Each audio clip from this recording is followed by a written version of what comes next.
Welcome back to my YouTube channel Ayesha style. कैसे सारे उम्मीद करती हूँ कि सब ठीक होंगे। तो थोड़ी तबीयत बेहतर है पहले से, और आज वाइट डे संडे की सेलिब्रेशन है।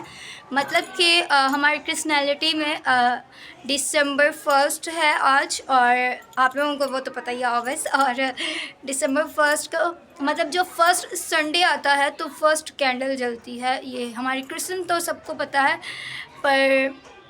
पर जो मुस्लिम हैं या अननोन पर्सन हैं जो हमारी कम्युनिटी को या हमारे फैमिली को या इन सब चीज़ों को नहीं जानते, उनके लिए ये बता रही हूँ कि फ़र्स्ट कैंडल जलती है। तो चलो साथ साथ नीचे चलते हैं, फिर बात करती हूँ।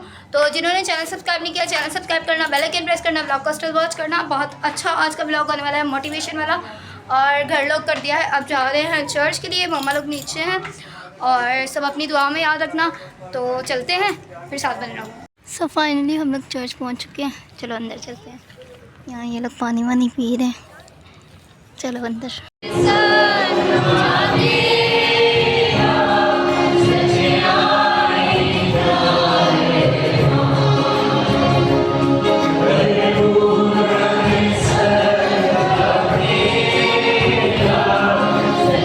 हन्ना नाम फनीएल की बेटी एक नबिया थी। चूंकि वो नबिया थी, इसलिए यकीनन उसे खुदा की तरफ से मुकाशफा मिलता था और वो खुदा की तरफ से बोलती थी। वो आशर के गलीली कबीला से ताल्लुक रखती थी, जो गुमनाम और आम सा था, और जिसके बारे में लोग कहते थे कि गलील से कोई नबी बर्पा ना होगा, और वो नबिया कहलाई। नबिया होना एक खुसूसी शर्त था, यानी ऐसी औरत जो मर्दों की तरह लोगों को मुखातिब करके खुदा का कलाम पेश करती थी। हन्ना एक बरज़िदा ग्रोह का फर्द थी। नबूवत की खिदमत अमूमन मर्दों ही ने की,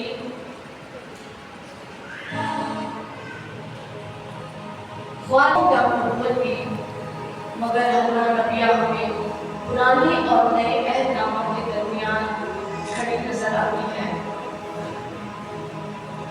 हन्ना के अयाम में दुनिया तारीकी और मायूसी में घिरी हुई थी। लोगों के मसाइल ना सिर्फ तादाद में ज्यादा हो चुके थे, बल्कि नहायत संगीन सूरतें इख्तियार कर चुके थे। बहुत से लोग ऐसे थे जो ऐसे निजात और रिहाई के मुंतज़िर थे, और ये निजात क्या थी? मसीह की आमद।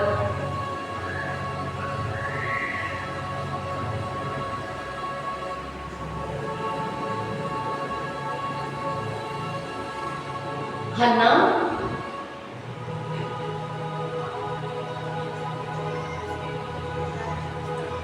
आओ मरियम से पूछें कि उसके बेटे की पैदाइश किस तरह हुई। हन्ना, मरियम क्या हुई? क्या हमें बताएगी कि तेरी बेटी की पैदाइश किस तरह हुई? ये वो दौर था जब हर वक्त तारीफ थी, दिल में हर वक्त खौफ रहता था, मगर खुदा का कलाम पूरा होने वाला था।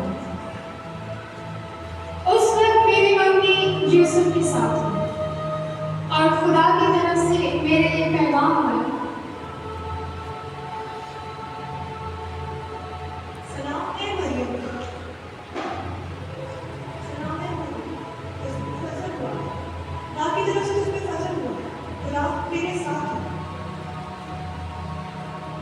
मैं इस सलाम से बहुत घबरा गई और सोचने लगी कि ये कैसा सलाम है, मगर खुदा ने मुझे तसल्ली दी और मुझसे कहा कि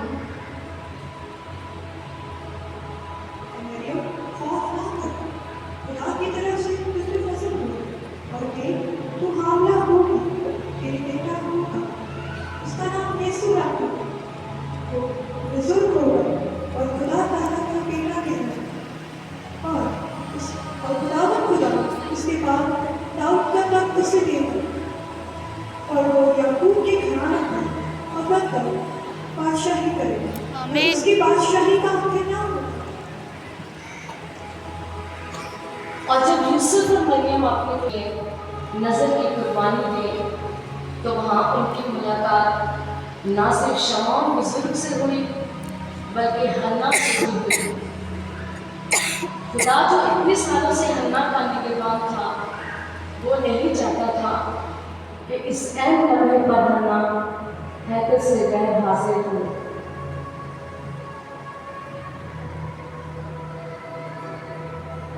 आपने फरिश्ते से क्या कहा?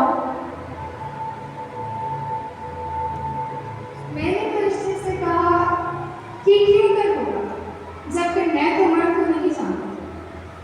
और फिर फरिश्ते ने आपसे क्या कहा? यूलियस इस पर हाजिर हो खुदा बाप की कुदरत इस पर साया डालेगी और इसी सबब से वो मालिक मुकद्दस खुदा बाप का बेटा कहलाएगा। मरियम ने कहा, देख मैं खुदा की बंदी हूँ, मेरे लिए तेरे कौल को माफी दो। आमीन। तो क्या यूसुफ को इस वाक़या का पता था? हाँ, यूसुफ को जब इस वाक़ये की खबर हुई तो उसने मुझे छोड़ देने का इरादा किया, मगर खुदा ने उसे भी ख्वाब में उससे मिलकर उसे तसल्ली दी और उससे कहा कि यूसुफ अपनी बीवी को यहाँ से ना हो क्योंकि जो उसके पेट में है रूह कुदस की कुदरत से है और देख उसके बेटा होगा उसका नाम यीशु रखना क्योंकि वही अपने लोगों को उनके गुनाहों से नजात देगा। आमीन। जाकर वैसा ही किया जैसा खुदावंद के फरिश्ता ने उसे हुक्म दिया था। और उन दिनों में ऐसा हुआ कि कैसर औगस्तुस की तरफ से भी हुक्म हुआ कि सारी दुनिया के लोगों के नाम लिखे जाए। और ये पहली इसने यूसुफ के बारे में वो यूसुफ के ऐड में हुई। फिर मैं यूसुफ और हम सब लोग नाम लिखवाने अपने अपने शहर को गए। पास यूसुफ ने गलील के शहर नासरत से दाऊद के शहर बैतलहम जो यहूदिया में है, इसलिए कि वो दाऊद के घराने और औलाद से खाली रखा क्योंकि उसके वास्ते इस्राएल में जगह न थी।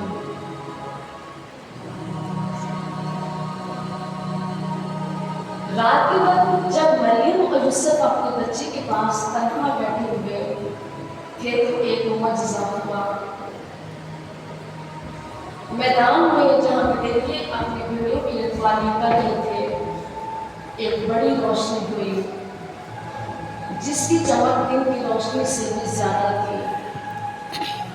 और फिर अचानक उन फरिश्तों की एक ग्रुप ये गाते हुए जाहिर हुई।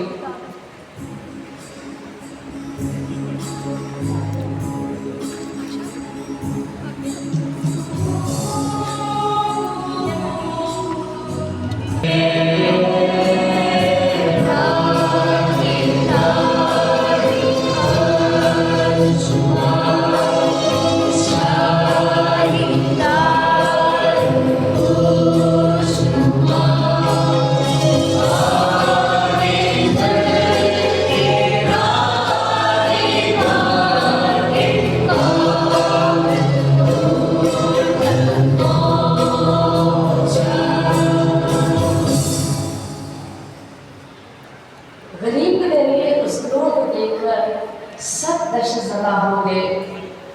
तब एक फरिश्ते ने उन्हें खुदा के बेटे और दुनिया के निजात दहिंदा की पैदाइश की खुशखबरी बताई और उनसे कहा कि वो उसे एक चंदी में पड़ा हुआ पाएंगे। जब वह फरिश्ते की हदायत के मुताबिक बैतलहम को गए और बच्चे को सजदा किया, लेकिन ये सिर्फ गरीब और मौसम के मारे हुए चरवाहे ही नहीं थे जो बच्चे को सजदा करने आए, बल्कि बाद में मस्जिद से आला फाजिल दानिश्वर और दौलतमंद अशखास में एक तवील सफर तय करके आए।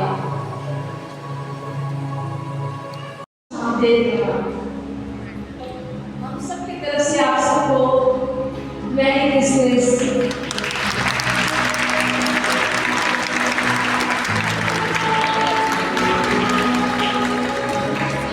मरियम मरियम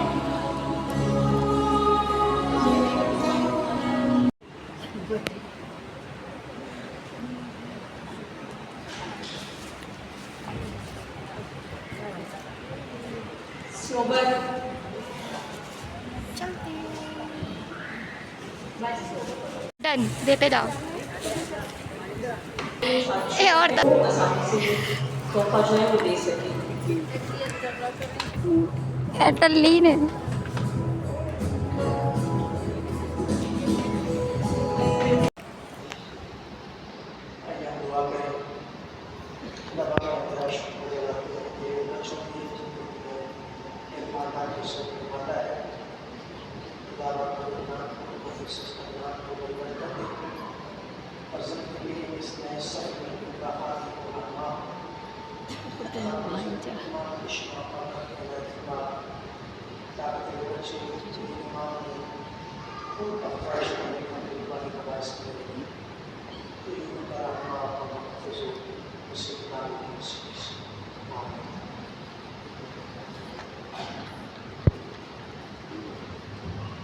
आज हमारे चर्च में लगे हैं ये सारे बुक्स के स्टॉल्स और ट्रीज़ के लिए, क्योंकि अब से क्रिसमस स्टार्ट होने वाला है। सब अपने घरों में डेकोरेशन वगैरह करेंगे, तो ये सारे डेकोरेशन के पीस लगे हुए मैं आप लोगों को और दिखाती हूँ। वहाँ मम्मा लोग भी बातें कर रहे हैं, ठीक है। ये सारे डेकोरेशन के पीसेस लगे हुए हैं। सो फाइनली चर्च के बाद आ चुके हैं आप ट्रीज़ देखने के लिए, और ये हमें पूरी मार्केट मिली है। ये पता नहीं कौन सी जगह, बाबा कितने हैं सदर के अंदर, ये मेन शुरू, हाँ मेन पे। ये देखो मुझे नहीं पता पर इन सबको पता। तो ये मेहंदी का सारा सामान यहाँ पे है सेटअप, और ये ट्रीज़ मिल गई हैं, और यहाँ सारा मतलब ट्रीज़ सजाने के लिए डेकोरेशन का सामान भी सारा एक ही शॉप्स में मिल गया।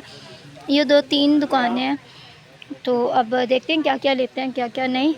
बाकी मुझे वाइट पसंद आई थी, पर वाइट के लिए मम्मा नहीं मान रही।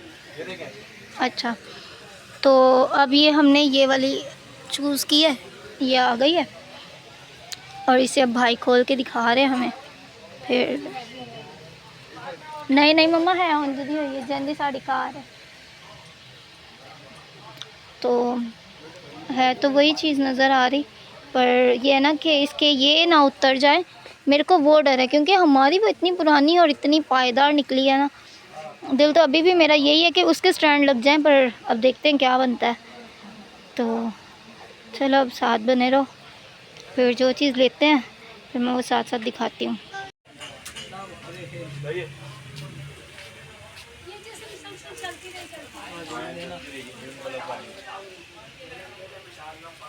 वो भी जगमग हो रहा है, ये भी हो रहा है रिमोट। तो चलो भाई अब तो सारी चीज़ें पैक हो गई हैं। यहाँ ट्रीज़ की सामान भी ले लिया सारा, अब रेट पे बहस होने लग गई। अब देखो क्या बनता है। सो फाइनली ट्री तो ले ली है, और उसके साथ की चीज़ें भी ले ली हैं जो हमें पसंद आई थी, और अब रेट वगैरह हो गया, बार्गेनिंग सारी हो गई है, पैसे दे दिए हैं, और अब बस वो पैक कर रहे हैं ट्री, फिर चलते हैं। तो अगर आप लोगों को भी लेना हो, अच्छा काफ़ी रीज़नेबल चीज़ें इन लोगों ने हमें दी हैं, तो आप लोग यहाँ आ सकते हो, ले सकते हो। और ये जितने भी इस साइड की चीज़ें थी, ये सारी 150 की थी, और तकरीबन जो है ना अच्छे रेट में चीज़ मिल गई हमें। ट्री भी अब देखूंगी दोनों ट्रीज़ लगाती हूँ या एक ट्री लगाती हूँ, ये अभी कुछ डिसाइड। घर आते सार यहाँ दस्तरखान सजा हुआ है, और ये मेरे को ज़िद करी आओ माशा आओ। किधर आऊँ गंदे मुँह वाले? इधर बैठूँ? इधर नहीं बैठना, मैंने नहीं खानी। लोल खा ला, लोल में बेबी लोल खा ला, लोल गंजा बच्चा। हाय हाय क्या कर रही है ये, क्या कर रही है? नोची खा रहे हो नोची। अब वो रखो नीचे। सो मम्मा भी आ चुकी है, चलो यार जल्दी से कपड़े चेंज करें। तबीयत फुल ऑन डाउन हो गई है मेरी अब, और आज काम इतने करने वाले थे मेरे, और अब देखती हूँ क्या बनता है। बहुत बुरा हाल हो रहा है यार। सिंध फेस्टिवल ये लोग एंजॉय करें, इतनी घटिया हरकतें कर रहे हैं, फहाशी इन लोगों ने फैलाई हुई है। क्या है मतलब, आपका सिंध फेस्टिवल है तो इसका मतलब ये नहीं है कि आप इस तरह की हरकतें करोगे, आप रोड ब्लॉक कर दोगे, आप लोगों की कारों पे बाइकों पे मतलब डंडे मारना शुरू हुए हुए थे और बदतमीजियाँ कर रहे थे, अब्यूजिंग वाली लैंग्वेज यूज़ कर रहे थे। पता नहीं ड्रिंक की हुई थी उन लड़कों ने, ये क्या था। तो खैर हम लोग बहुत सेफली घर आए हैं, थैंक्स गॉड। पर ये है कि अगर आप कुछ भी इंजॉय कर रहे हो तो इसका मतलब ये नहीं कि जो रोड पे गुजरने वाले लोग हैं आप उन्हें डिस्टर्ब करो या परेशान करो। तो ये मेरी तरफ से एक आप लोगों के लिए था कि अगर कोई ऐसे लोग देखें जो उन रैलीज़ में शामिल थे तो इन चीज़ों को ज़रूर नोट करना। मिलते हैं नेक्स्ट ब्लॉग में, तब तक के लिए अल्लाह हाफ़िज़। लाइक शेयर और कमेंट कर देना, चैनल सब्सक्राइब करना, बेल आइकन प्रेस करना, और आने वाले मज़े के व्लॉग्स जो कि अब क्रिसमस के होने वाले हैं वो भी आप तक पहुंचते रहें और आप उनसे भी इंजॉय करते रहो। तो मिलते हैं नेक्स्ट ब्लॉग में, तब तक के लिए बाय बाय।